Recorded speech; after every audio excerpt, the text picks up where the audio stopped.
Sa pong magandang gabi sa inyong lahat mga kaibigan. Kamusta po kayo? Nawa po ay nasa mabuting kalagayan lamang po tayong lahat. Ano po? Dahil natapos na naman po ang isang araw at ngayon sumapit na naman po ang gabi at makakapagpahinga na naman po ang ating mga katawang lupa. Ano po? Pero, meron po tayong gagawin bago po tayo matulog ngayong gabi.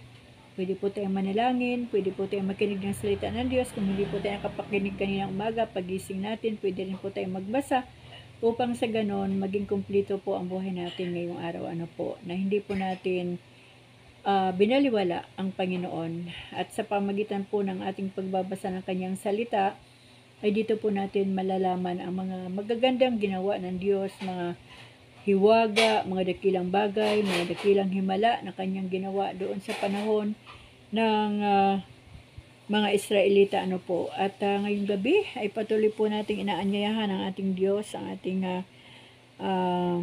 Panginoon at ang banal na Espiritu Santo na samahan po tayo sa ating pagbabasa upang habang binabasa po natin ang salita ng Diyos, ito po ay ating naririnig at ito ay ating ding nauunawaan. Tandaan po natin mga kaibigan, ang paglago ng ating pananampalataya sa Panginoon ay sa pamagitan ng pagkikinig at pagbabasa ng kanyang salita. Idagdag na po natin yung ating pakikipagkaisa sa mga gawain kapag araw ng linggo o kung meron pa man tayong ginagawa na iba sa buong isang linggo. Pero kailangan po natin ang salita ng Diyos upang sa ganon malaman po natin ang mga mensahe ng Diyos sa buhay natin sa bawat araw. Kaya mga kaibigan, sa gabay at patnubay ng ating Diyos, ngayong gabi po ay muli ko po kayong inaanyayahan na buksan na naman po natin ang ating mga Biblia dito po sa aklat ng Deuteronomio chapter 11. At ang title po nito ay Ang Kadakilaan ni Yahweh. Sabi po dito, kaya nga ibigin ninyo si Yahweh, sundin ninyong lagi ang kanyang mga tuntunin at kautusan. Dili-dilihin ninyo ang kanyang mga tuntunin upang matuto kayo. Alam ninyo ito pagkat nasaksiyan ninyo di tulad ng inyong mga anak na walang nalalaman tungkol dito. Nakita ninyo ang kanyang kadakilaan at kapangyarihan, ang mga kababalaghan at lahat ng ginawa niya sa Faraon at sa buong Ehipto. Nasaksihan din ninyo ang ginawa niya sa buong hukbo ng Ehipto pati sa kanilang mga sasakyan. Nilunod sila ni Yahweh sa dagat ng mga tambo nang kayo'y tugisin nila. Hindi rin kaila sa inyo ang ginawa niya ng kayo niya sa ilang hanggang sa lugar na ito. Nakita ninyo ang ginawa niya kina Datan at Abiram, mga anak ni Eliab at apo ni Ruben.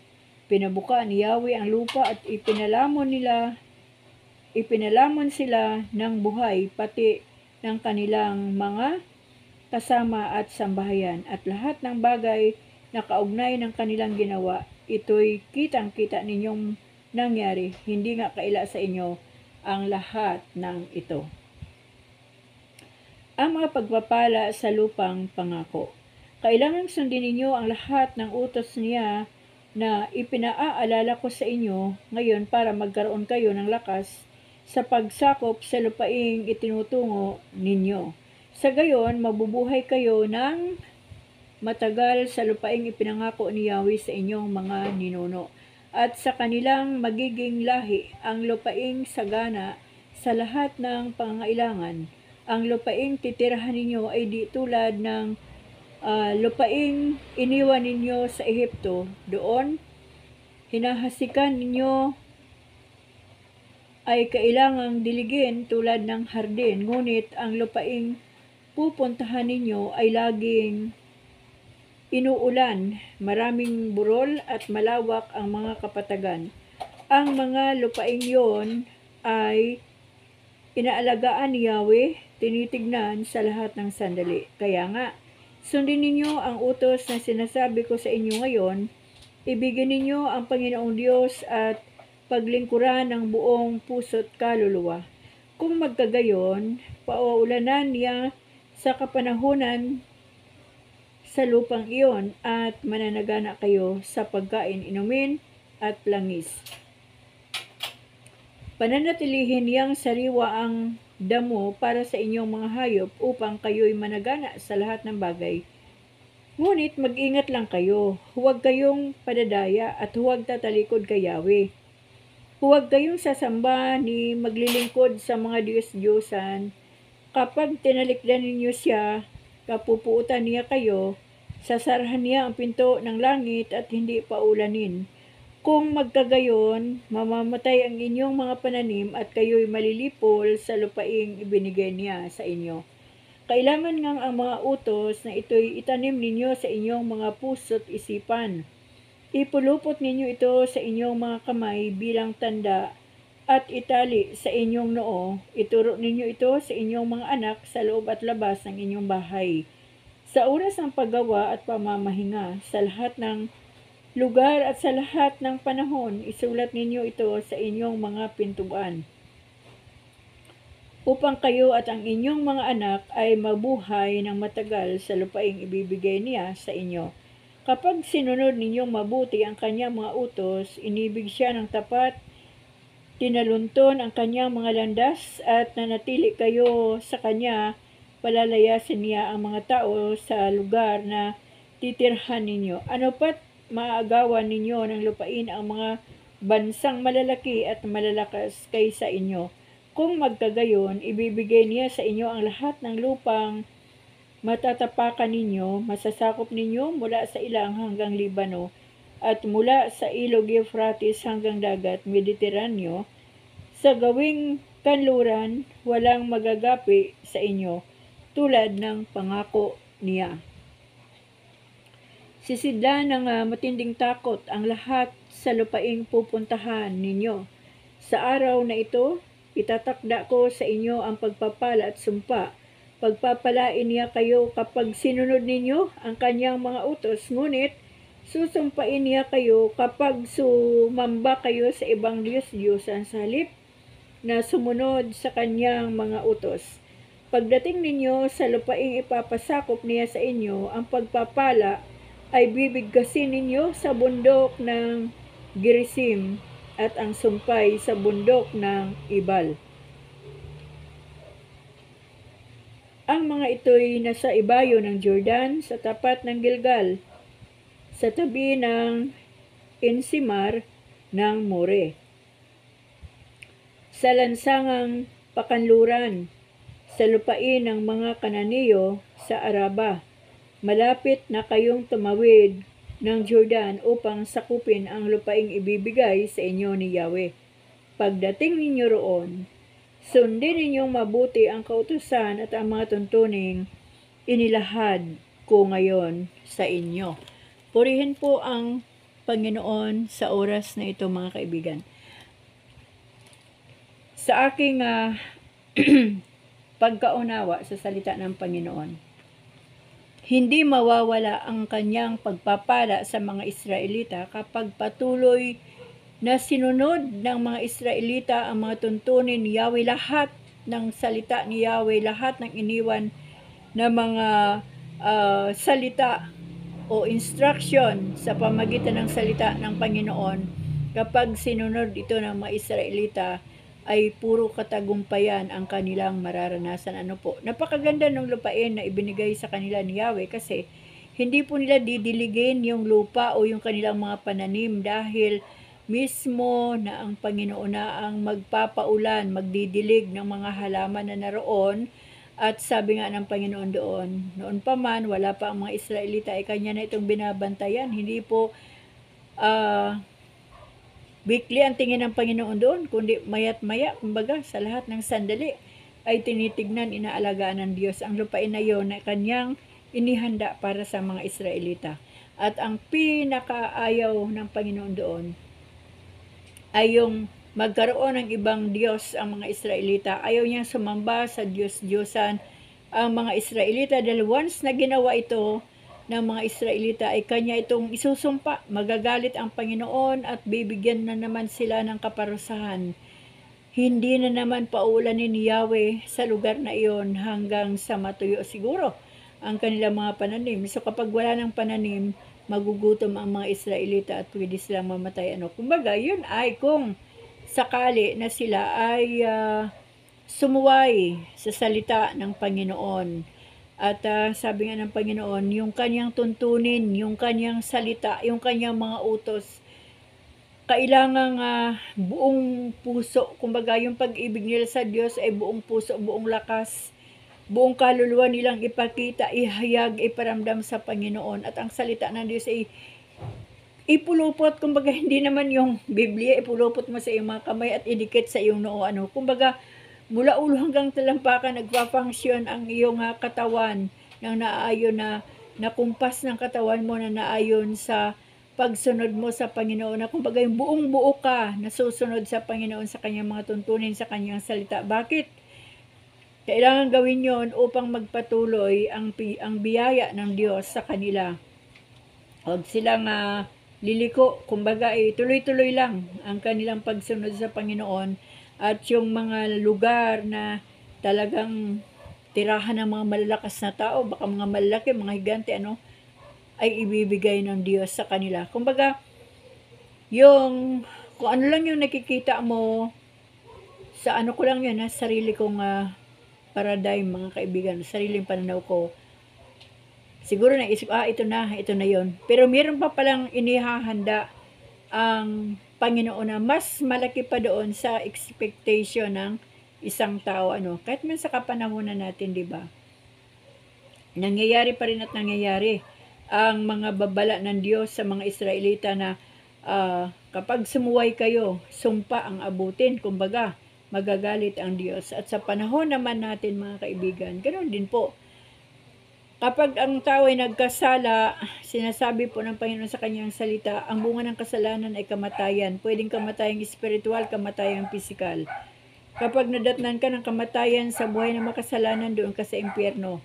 Pag nadatnan ka ng kamatayan na ikaw ay tama ang iyong landas na sinusunod at si Kristo ang iyong Panginoon, mamatay ka man, doon ka sa langit. So, kumbaga, walang problema. Kaya lang, kapag namatay ang espiritual, tapos buhay ang pisikal, ibig sabihin, wala nang tamang relasyon ang Panginoon, ang tao sa Diyos, wala nang tamang pananalig sa Diyos, tinalikuran na ang Diyos, yon ay talagang patay na yung kanyang espiritual na pamumuhay at wala na siyang pakialam sa Diyos. Kaya ang kanyang landas ay patungo na sa kasalanan at kapahamakan. Kapag siya namatay, na tumalikod na sa Panginoon, yun na po ang panahon ng paghukom ng Diyos. Pag namatay ang tao, automatic ang paghukom ng Diyos. Ang sa impyerno ay sa impyerno, ang sa langit ay sa langit. At lagi ko pong inuulit-ulit yan, mga kaibigan. Kaya sikapin po natin sa bawat araw kasi kung wala pong salita ng Diyos sa buhay natin, wala pong magpapaalala sa atin ng tama at mali, di po ba? Kaya nga po, kailangan natin ang salita ng Diyos. Sa bawat pagising natin, andun na yung panalangin, andun na yung salita ng Diyos. Bakit? Kasi ang salita ng Diyos, ito po ang kapahayagan ng Panginoon sa ating mga buhay, ang kanyang mensahe, kung ano ang sinasabi ng Diyos sa buhay natin sa araw na ito. Mula kaninang umaga hanggang sa mga sandaling ito, di ba mga kaibigan? Kasi minsan, hindi lang isang beses tayo nagbubukas ng Biblia, kundi maya't maya ay nagbubukas tayo ng Biblia kasi mayroon tayong tinitignan. Baka may mensahe ang Diyos tapos hindi natin nalalaman. Bakit? Kasi hindi tayo nakikinig sa sinasabi ng Holy Spirit na buksan mo ang iyong Biblia at may sinasabi ang Panginoon sa iyo doon. Dahil ang Biblia po, ito po ang boses ng Diyos sa panahong ito na talagang maliwanag na maliwanag dahil nababasa natin at kapag binabasa natin ay naririnig po natin. At kapag naririnig natin ay lalo nating naunawaan kasi ang presensya ng Holy Spirit ay nasa atin. Siya lang po ang siyang may kakapangyarihan at kakayahan na ipaunawa sa atin ang salita ng Panginoon at ang mensahe ng Panginoon. Bakit? Kasi ang salita ng Diyos ay matalinghaga. Pwedeng literal, pwedeng espiritual. Ganon po ang kapahayagan ng salita ng Panginoon. Pag sinabi ng Diyos na wag kang mag-isip ng masama. Kasi kapag nag-isip ka ng kapahamakan ng iyong kapwa, gaya ng papatayin kita sa isipan pa lang, sabi ng Panginoon ay murderer ka na. So kung wala ang salita ng Diyos, hindi po natin malalaman ang bagay na yun, nasa kaisipan pa lang pala natin at hindi pa natin ginagawa ng literal, yun pala ay tayo mamamatay tao na sa harapan ng Panginoon.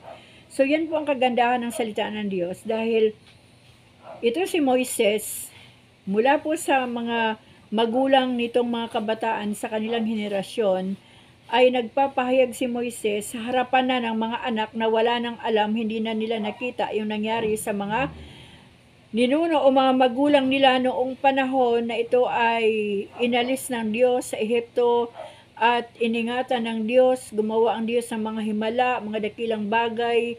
Ang Diyos ay sa 40 years ay binigyan sila ng pagkain.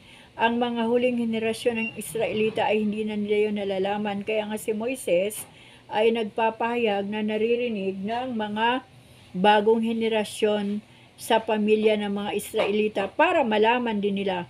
Kaya nga, ang sabi ng Panginoon, yung mga tuntunin o sa panahon natin ngayon, di po ba, makikilala lang ng mga anak natin at ng mga apo natin kapag nagkukwento tayo patungkol sa ating mga ninuno, sa ating mga lula, sa ating mga magulang. Ngayon, kapag naituro na ito natin sa ating mga anak, ay magkakaroon naman ito ng impact sa kanilang isipan, maitanim itong kwento natin. Tapos kahit wala na tayo sa mundo dito na kanilang mga lolo't lula, maikukwento na naman nila ito sa kanilang mga anak hanggang sa kaapwa-apuan. Ibig sabihin, hindi malilimutan ng isang angkan kapag patuloy at tuloy-tuloy ang pagkukwento doon sa mga nauna ng tao. Higit sa lahat ang salita ng Diyos. Kapag ang salita ng Diyos ay patuloy nating ikwento, gaya ngayon sa aking henerasyon, naipasa ko na ang salita ng Diyos, nabasa ko na at naibahagi ko na sa aking mga anak. Ngayon, sila ay nagkapamilya na, sila naman ang mga anak ko ang magbabahagi ng salita ng Diyos sa kanilang mga anak hanggang sa mga henerasyon pang susunod. Dahil mahalaga ito mga kaibigan, napakahalaga ng Biblia na maipasa sa bawat membro ng pamilya. Bakit? Kasi sa pamagitan ng Biblia, dito nila makikilala ang Panginoon kung sino ba ang Diyos. Dito nila makikita na ang salita ng Diyos ay buhay dahil ang salita ng Diyos kapag narinig ng isang tao, nabasa ng isang tao at isinapamuhay ito, ay nagkakaroon ng transformation sa ating mga sariling pagkatao. Ano po? Pag sinabi ng Panginoon na huwag kang pumatay, huwag kang mangalunya, huwag kang makikiapid, tinitignan nating mabuti. Bakit kaya sinasabi ng Panginoon na wag mong gawin ito? Kasi nga may langit at impyerno. Kapag ginawa natin ito ay papasok sa kasalanan. At ano ba ang kasalanan? Ito ang magdadala sa tao sa kamatayan at wala nang katapusang hirap doon sa impyerno kung hindi ito makapagsisi. Ano po? Pero kapag nabasa natin ang Biblia at inunawa natin sa tulong ng banal na Espiritu Santo, makakaiwas po tayo sa paggawa ng kasalanan, sa paggawa ng mali. Matatakot tayo. Magkakaroon tayo ng banal na pagkatakot sa Diyos at banal na pagkatakot na hindi tayo makagawa ng pagkakasala. Kasi alam na natin kung anong kahantungan ng kasalanan. At kung ano naman ang kahantungan ng salita ng Diyos na sinunod ng ating buhay. Kaya ang kabilin-bilinan ni Moises sa mga Israelita, mahalin nila ang Diyos ng buong puso at buong kaluluwa, buong lakas. Ganun, kumbaga, ipulupot sa mga kamay, itali sa noo, kumbaga lahat. Yung salita ng Diyos maya't maya ay alalahanin natin para sa ganon, hindi tayo maligaw, hindi tayo madaya ng mga tao. Dahil kapag kilala natin ang Panginoong Hesus at alam natin ang katotohanan, kahit sino pa yan dyan, ang gusto nga i-scam ang ating pananampalataya, hindi po sila magwawagi. Bakit? Kasi absorb na ang buhay natin ng salita ng Diyos at nalaman na natin ang katotohanan. Kaya hindi na tayo pwedeng dayain ng kung sino pa man. Di ba mga kaibigan? So ito po ang kagandahan at ang pinakamahalaga sa buhay natin, yung nagbabasa po tayo ng salita ng Diyos. Dahil kapag hindi po tayo magbabasa ng salita ng Diyos, huwag po nating sabihin na tayo pa yung mga Kristiyano. Hindi ka na nagbabasa, hindi ka na nanalangin, tapos sasabihin mo, anak ka pa rin ng Diyos. No! Hindi ka na anak ng Diyos kapag hiwalay ka na sa Panginoon. Kumbaga, ano ka na, tiwalag ka na. Di po ba? Pero, kung tayo po ay patuloy na nagbabasa ng salita ng Panginoon, patuloy din pong inilalapit ng Diyos ang kanyang puso sa atin. At tayo din naman ay patuloy na inilalapit natin ang ating puso at damdamin, sarili, pagkatao sa ating Panginoon. Kaya nga po, mararamdaman natin yung pag-ibig sa Diyos ng buong puso, buong isip, buong lakas. Idugtong pa natin yung buong kaluluwa. Ano po? Kasi patuloy tayo nagbabasa ng salita ng Diyos, nalalaman natin yung instruction ng Panginoon. So mga kaibigan, ganun lang po ang ating gagawin.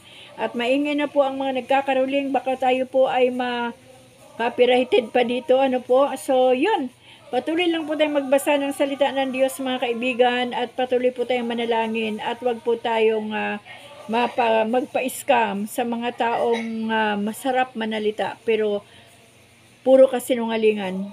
Para malaman po natin ang katotohanan, magbukas ng Biblia, magbasa at isa puso, isa isip, at magpatulong po tayo sa banal na Espiritu Santo para maunawaan po natin ito. Maraming salamat po mga kaibigan. Pagpalain po tayo ng ating Diyos. At bukas po muli, magkita-kita tayo dito sa ating YouTube channel, ang Really Mix Content. Nawa po hindi kayo magsawa sa pakikinig ng salita ng ating Panginoon. Pagpalain po tayong lahat ng ating Diyos. Magandang gabi po sa inyong lahat mga kaibigan ko. Bye!